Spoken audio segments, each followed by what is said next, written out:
నాయుడు గారు మళ్ళీ ఎంత దారుణంగా సభలో లేని వ్యక్తి కోసం అతని మతం కోసం మాట్లాడిన పరిస్థితి మనం చూసాము. ఎంతసేపు కూడా తెలుగుదేశం పార్టీ నాయకులకి రాజకీయాల్లోకి మతాన్ని తీసుకొస్తూ డైవర్షన్ పాలిటిక్స్ చేయడం అలవాటుగా మారిపోయింది. మా జగనన్న అచ్చెన్నాయుడు గారికి సమాధానం చెప్పాలంట. మీకెందుకు సమాధానం చెప్పాలి అని నేను అడుగుతున్నాను. మీరు మీ చంద్రబాబు నాయుడు గారిని అడగండి. అసలు రిజెక్ట్ అయిన ట్యాంకర్స్ మళ్ళీ వినియోగించారు, ఎందుకు వినియోగించారు అని మీ నాయకుడైన చంద్రబాబు నాయుడు గారిని అడగండి. అలాగే హెరిటేజ్కి ఇందాపూర్కి ఉన్న సంబంధాల గురించి మీ నాయకుడిని అడిగి సమాధానం చెప్పమని చెప్పండి. వీటన్నిటికీ సమాధానం చెప్పలేక ఈ విధంగా డైవర్షన్ పాలిటిక్స్ చేస్తూ మతాన్ని తీసుకొస్తూ ఉండే పరిస్థితి.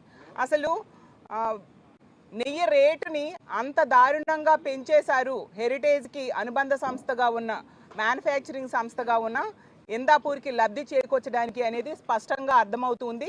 దానికి కారణం ఏంటి, ఎందుకు ఇలా చేశారు, భక్తుల డబ్బుల్ని ఇలా పక్కదోవ ఎందుకు పట్టిస్తున్నారు అని మీ నాయకుడైన చంద్రబాబు నాయుడిని అచ్చెన్నాయుడు గారు అడిగితే బాగుంటుందని తెలియజేస్తూ ఉన్నాను.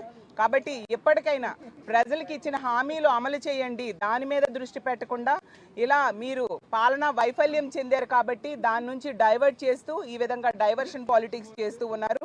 మనము లౌకిక రాజ్యంలో ఉన్నాము. కులాలు మతాలకి అతీతంగా పరిపాలించాల్సిన బాధ్యత మీ మీద ఉంది. కాబట్టి ఇచ్చిన హామీలన్నీ కూడా అమలు చేయాల్సిందిగా కోరుతూ సెలవు తీసుకుంటూ ఉన్నాను.